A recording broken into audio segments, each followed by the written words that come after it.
Di tanggal 25 Januari tahun 2021 ini, tidak terasa gereja kita GKJW Jemaat Tunglur sudah berusia 132 tahun.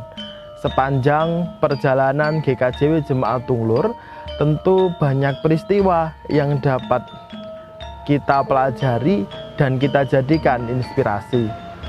Sebetulnya, sejarah Gereja Kristen Jawi Wetan Jemaat Tunglur sudah banyak tertulis di web gereja dan bahkan di beberapa dokumen-dokumen sejarah yang dimiliki oleh gereja.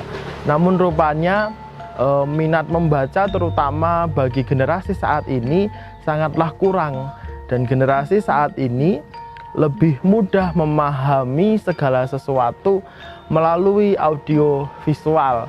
Maka mari bersama-sama dalam rangka kita merayakan ulang tahun Gereja Kristen Jawi Wetan Jemaat Tunglur yang ke-132 tahun ini, bersama-sama kita sedikit mereview perjalanan sejarah Gereja Kristen Jawi Wetan Jemaat Tunglur. Perjalanan sejarah Gereja Kristen Jawi Wetan Jemaat Tunglur sendiri tidak lepas dari perjalanan sejarah Babat Alas GKJW dan Cikal Bakal Gereja Kristen Jawi Wetan secara umum. Sejarah Gereja Kristen Jawi Wetan tidak lepas dari peran serta dan peran penting dua orang sosok penginjil. Mereka ialah C.L. Cullen dan juga Johannes M.D. Dua orang ini awalnya adalah bagian dari sekelompok orang di Surabaya yang dalam perkumpulan mereka belajar soal Injil. Pada akhirnya sekelompok orang ini yang berjumlah 12 orang dijuluki sebagai orang saleh Surabaya. Karena dalam perkumpulan ini mereka hanya mementingkan praktek-praktek kesalehan dan menentang praktek-praktek non-Kristiani. Nah, maka dalam perjalanan penginjilan dan permulaan karyanya, pada akhirnya Cullen dan M.D. memiliki caranya sendiri-sendiri dalam memulai dan merancang karya penginjilannya di tanah Jawa ini. Sebelumnya, seorang misionaris yang pada waktu itu sedang berada di Surabaya bernama Joseph Kam sempat mengingatkan bahwa Injil yang mereka pelajari itu ada baiknya untuk dikembangkan dan dikenal oleh masyarakat luas. Kembali kepada sosok Johannes M.D. dan juga Cullen. Dalam melakukan karya misi penginjilannya, Cullen dan M.D. memiliki metode sendiri-sendiri. Dalam mengabarkan Injil, Johannes M.D. menggunakan sistem traktat. Jadi dia menulis, kemudian membagikan traktat itu kepada setiap orang yang dijumpai. Artinya bahwa Injil disebarkan melalui tulisan yang dibagi-bagikan. Sementara Cullen melakukan penginjilannya dengan cara bertatap muka langsung, bercerita langsung, dan membangun pengalaman perjumpaan secara langsung dengan orang-orang Jawa pribumi pada waktu itu. Penginjilan pun terus berjalan. Cullen pun juga terus memuridkan orang-orang pribumi pada waktu itu, dan Cullen melihat sebuah kesempatan bahwa dapat terjadi sebuah hubungan mutualisme antara Cullen dengan orang-orang pribumi pada waktu itu. GKJW adalah gereja yang berangkat dari usaha dan kerja keras wong cilik. Nah, maka keberadaan dan relasi Cullen bersama dengan wong cilik ini kemudian menjadi sebuah kesempatan untuk membangun relasi mutualisme. Cullen mengajak para masyarakat pribumi tadi untuk membuka alas atau membuka hutan di kerajaan Ngoro. Lalu kemudian dari babat alas itu dijadikanlah Ngoro sebagai tempat belajar dan pengenalan tentang agama Kristen. Banyak cara dilakukan oleh Cullen melalui wayang, melalui pendekatan budaya-budaya yang lain sehingga lebih menyentuh dan tersampaikan pada masyarakat Jawa. Hal ini tentu dikarenakan latar belakang dari C.L. Cullen sendiri yang merupakan keturunan Asia dan Eropa, di mana ibunya adalah seorang pribumi. Namun bukan berarti karya pelayanan dan penginjilan dari Cullen kemudian lebih hebat dari MD. Johannes MD tetap melakukan bagiannya, bahkan dia terus menyebarkan Injil dengan caranya, sampai suatu ketika Injil tersebut dibagikan di sebuah pasar. Traktat tersebut dibagikan oleh putri MD bernama Johanna Wilhelmina. Pada waktu itu traktat tersebut diterima oleh seseorang pedagang keris bernama Pak Dasimah. Awalnya Pak Dasimah enggan untuk membaca traktat itu karena memang beliau tidak bisa membaca. Kemudian oleh Johanna, traktat itu disuruh untuk menyimpan. Simpan saja traktat itu. Dan pada akhirnya suatu ketika Pak Dasimah beristirahat di rumah saudaranya yang berada di Wiyung yang bernama Pak Sadimah. Kemudian ia menceritakan bahwa ia menemukan traktat itu. Karena Pak Sadimah dapat membaca traktat itu, akhirnya mereka mulai mendiskusikan soal isi dari traktat itu. Rasa penasaran dari mereka kemudian membuat mereka semakin ingin tahu dan semakin belajar mengenal tentang Injil. Lalu kemudian setelah Pak Dasimah berdiskusi dengan Pak Sadimah, disarankanlah Pak Dasimah untuk pergi belajar ke Ngoro. Jadi singkat cerita, Pak Dasimah kemudian pergi belajar ke Ngoro menemui Cullen. Menurut sejarah yang diceritakan oleh tim sejarah Gereja Kristen Jawi Wetan, Cullen adalah seorang penginjil yang juga memiliki istri di Surabaya. Jadi selain dia memiliki istri di Ngoro, dia juga memiliki istri yang berkebangsaan Hindia Belanda yang tinggal di Surabaya. Hal ini dilakukan supaya Cullen tetap diakui oleh pemerintah Hindia Belanda pada waktu itu. Singkat cerita, ketika Cullen sedang pulang ke Surabaya, bertemulah Pak Dasimah dengan Cullen. Dalam pertemuan yang mereka lakukan, Cullen menyarankan agar Pak Dasimah belajar ke Johannes MD. Akan tetapi perintah atau saran dari Cullen ini tidak dilakukan langsung oleh Pak Dasimah karena dia masih memiliki sebuah keraguan. Sampai pada akhirnya 2 tahun kemudian barulah Pak Dasimah menemui Johannes MD. Betapa kagetnya MD ketika melihat traktat tulisannya itu ditemukan dan sudah dipelajari oleh masyarakat pribumi. Ini tentu merupakan karya Tuhan yang nyata melalui penginjilan yang dilakukan oleh MD.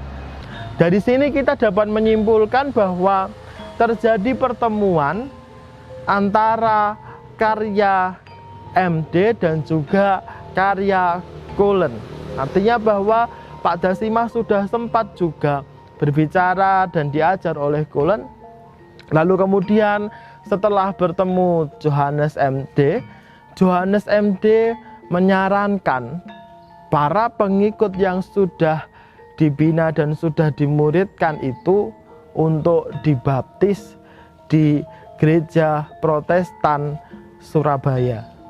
Pada tanggal 12 Desember tahun 1843,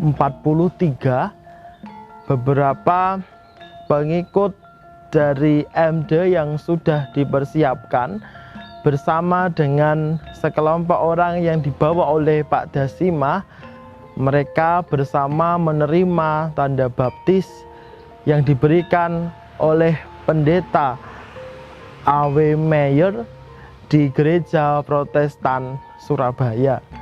Gereja Protestan Surabaya sendiri saat ini sudah tidak ada gedung gerejanya dan sudah beralih fungsi menjadi gedung perkantoran.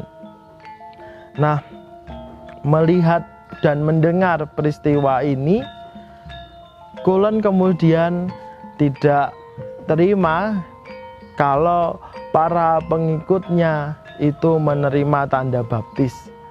Karena menurut Cullen, tanda baptis dan cara-cara peribadatan yang dibawa oleh Belanda itu semua kebarat-baratan dan tidak sesuai dengan masyarakat pribumi.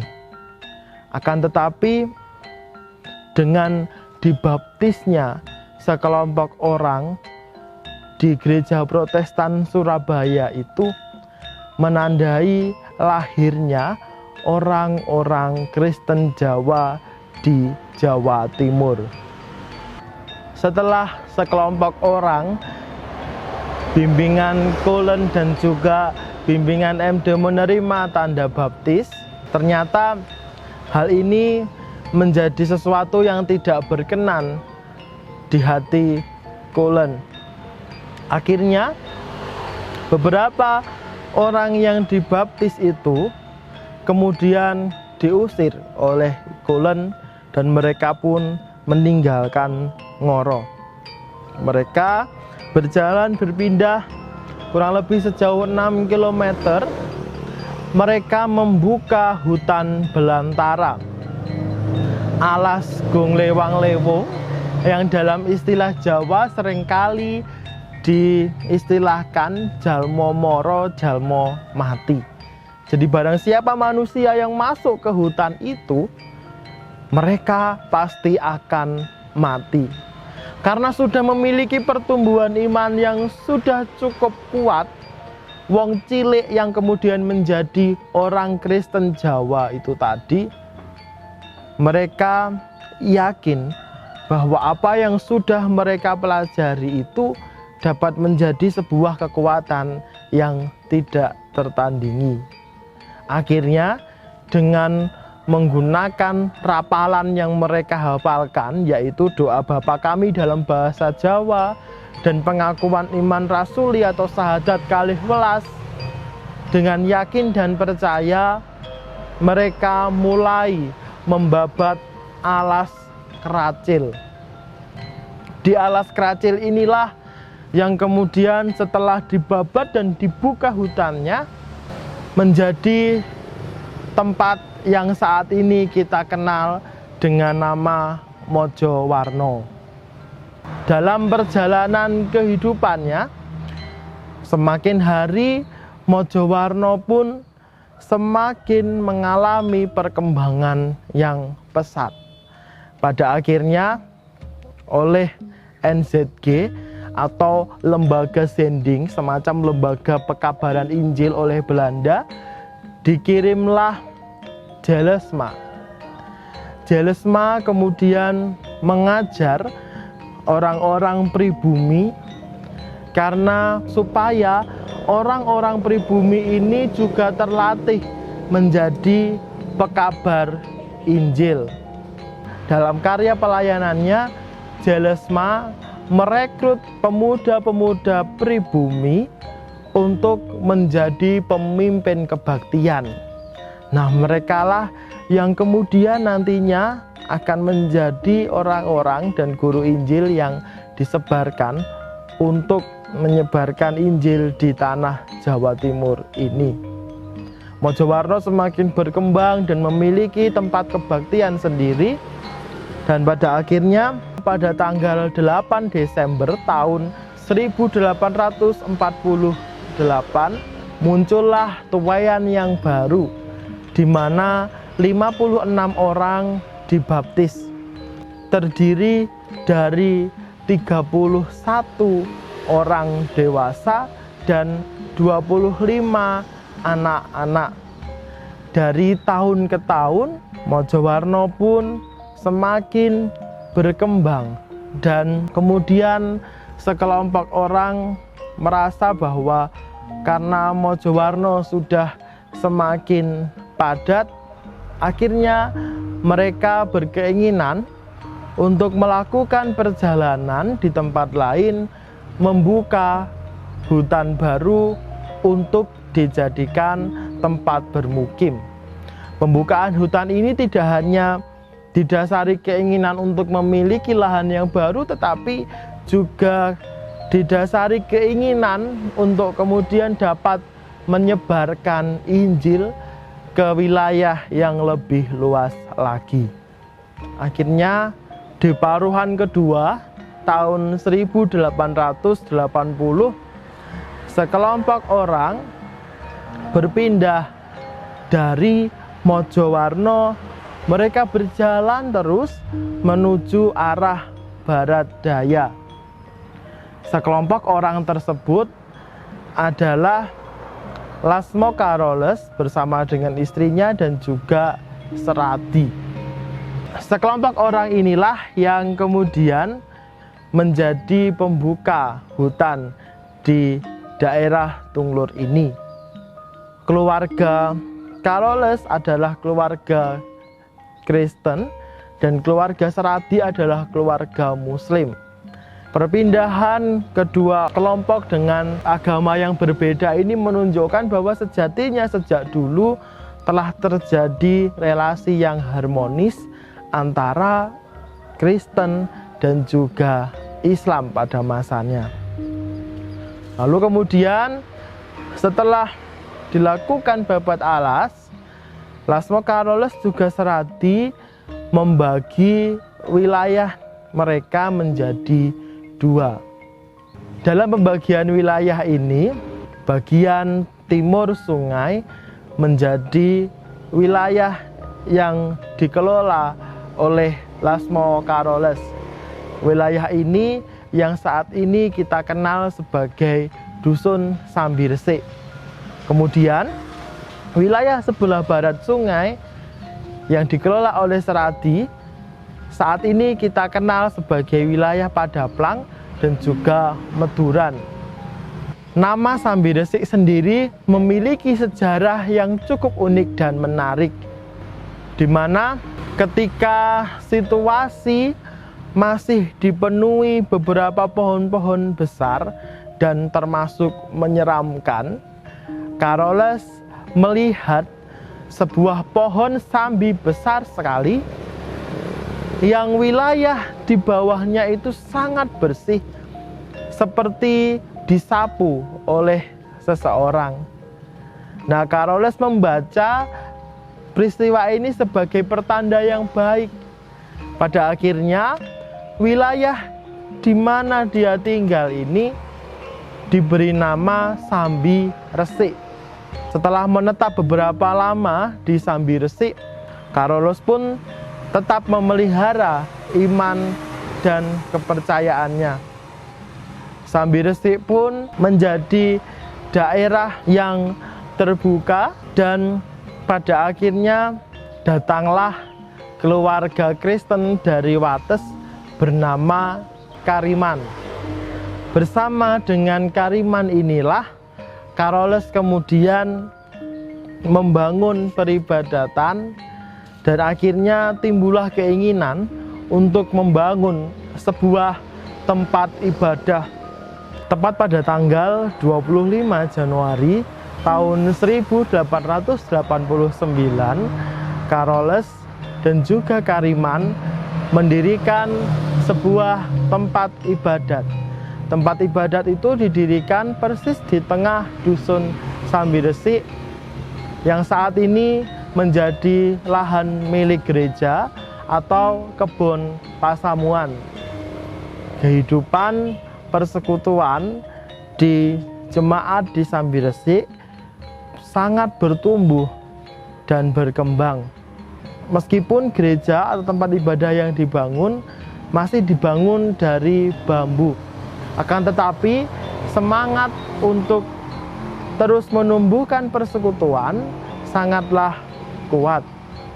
Hingga pada akhirnya untuk mengoptimalkan pelayanan di wilayah Sambiresik, lalu diutuslah guru Injil bernama Supardam Ephraim untuk melayani di Sambiresik.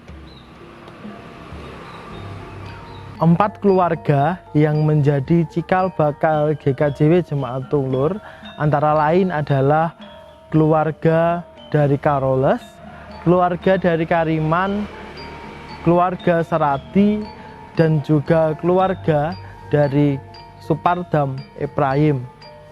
Keluarga-keluarga inilah yang kemudian tinggal menetap di wilayah Sambiresik dan kemudian menjadikan jemaat Tunglur semakin berkembang. Karena semakin hari dinamika pelayanan di Pasamuan semakin berkembang dan gedung gereja semakin rapuh dan tidak memadai, pada akhirnya dipindahlah lokasi tempat ibadah dari tengah dusun Sambiresik ke lokasi yang saat ini ditempati sebagai tempat ibadah, yaitu di pinggir Jalan Sidoarek.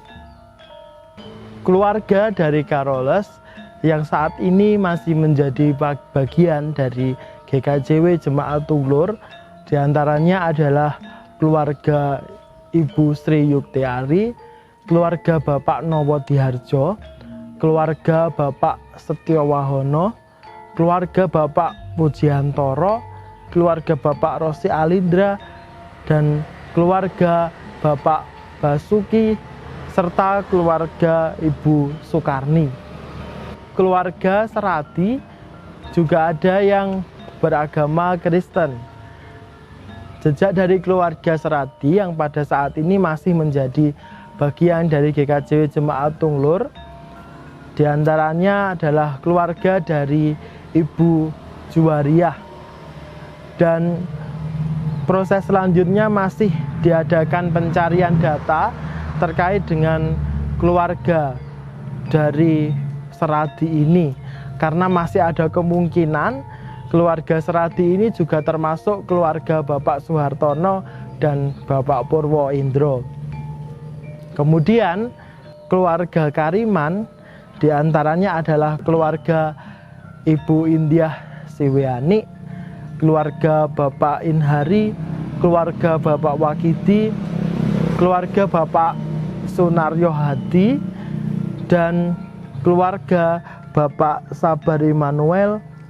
Kemudian dari keluarga Supardam yang saat ini masih menjadi bagian dari GKJW Jemaat Tunglur, diantaranya adalah keluarga Bapak Priyo Harisantoso, keluarga Ibu Sarju Kasim, keluarga Ibu Diah Fajar Muktiari, keluarga Ibu Tri Ariningsih, keluarga Bapak Joko Wahyudianto, juga keluarga Bapak Pujiyantoro.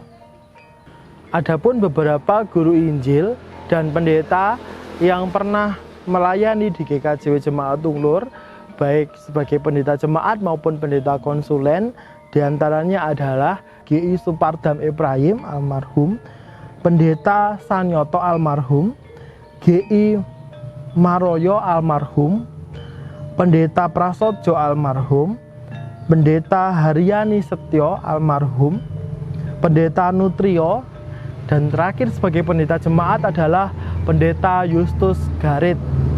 Setelah Pendeta Justus Garit, yang melayani di GKJW Jemaat Tunglur adalah pendeta konsulen. Di antaranya Pendeta Konsulen Giatno Ragil, Pendeta Konsulen Syekh Ageng Community, Pendeta Suharto, Pendeta Kastin, Pendeta Konsulen Bapak Sujatmiko, Pendeta Joni Sukohadi sebagai konsulen, Pendeta Fajar Wicaksono sebagai konsulen terakhir. Setelah dilayani oleh pendeta konsulen selama 42 tahun, GKJW Jemaat Tunglur memiliki pendeta baku yang pertama, yaitu Bapak Pendeta Gideon Hendro Buwono. Setelah Bapak Gideon Hendro Buwono, kemudian Pendeta Devina Widiningsih, dan saat ini di usia yang ke-132 tahun, GKJW Jemaat Tunglur dilayani oleh saya, Pendeta Adi Syekh Nugroho. Sementara itu, vikar yang pernah melayani di GKJW Jemaat Tunglur diantaranya adalah Pendeta Heru Cokro almarhum, dan vikar yang saat ini juga sudah menjadi Pendeta Eko Susilowati.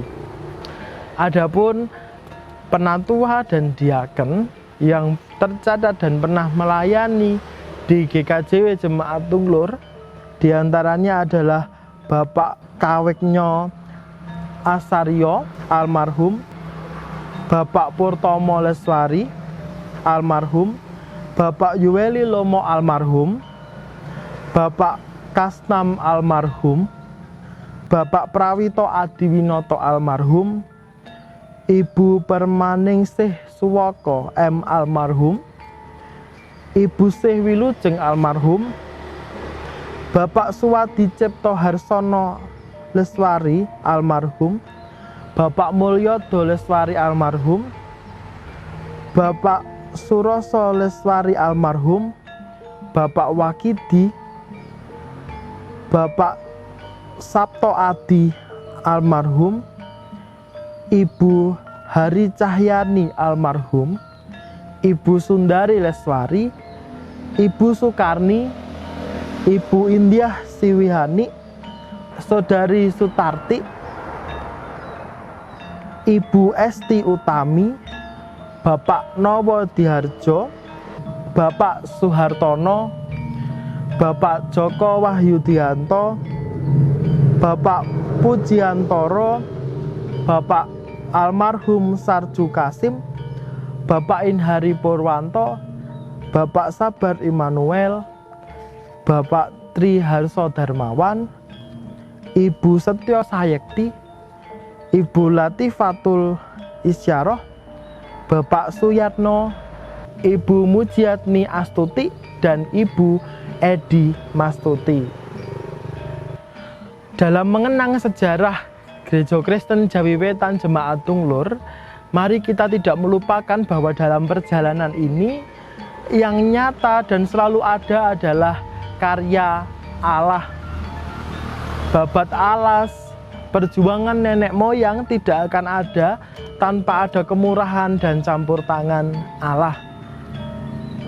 GKJW Jemaat Tunglur juga pernah mengalami masa sulit selama 42 tahun mengalami kekosongan karena belum dapat membiayai kebutuhan pendeta baku secara mandiri. Di tahun 2011 di awal Pendeta Gideon Hendro Buwono melayani di GKJW Jemaat Tunglur, GKJW Jemaat Tunglur juga masih disokong dan dibantu oleh Majelis Agung. Tetapi lambat laun GKJW Jemaat Tunglur mulai mengalami pertumbuhan dan kemandirian sampai pada akhirnya mampu membiayai kebutuhan jemaat dan ambil bagian di dalam persekutuan bersama dengan majelis daerah dan majelis agung. Ini merupakan sebuah perjalanan di mana karya Tuhan dinyatakan dan sebuah perjalanan yang perlu kita syukuri. Maka bagi kita saat ini dalam merayakan ulang tahun Gereja Kristen Jawi Wetan Jemaat Tunglur yang ke-132, meskipun kita berada di tengah situasi pandemi, mari ini tetap kita syukuri. Jangan sampai situasi pandemi yang membuat kita tidak bisa merayakan ulang tahun seperti biasanya menjadikan semangat kita surut. Sebaliknya, marilah kita terus membangun persekutuan kita, terus mengambil bagian agar persekutuan yang sudah terbangun dan terus dibangun dengan semangat dan perjuangan dari para pendahulu kita ini dapat kita teruskan untuk semakin mandiri dan semakin menjadi berkat. Selamat ulang tahun untuk kita semua. Selamat ulang tahun untuk Gereja Kristen Jawi Wetan Jemaat Tunglur. Tuhan memberkati pelayanan kita semua. Amin.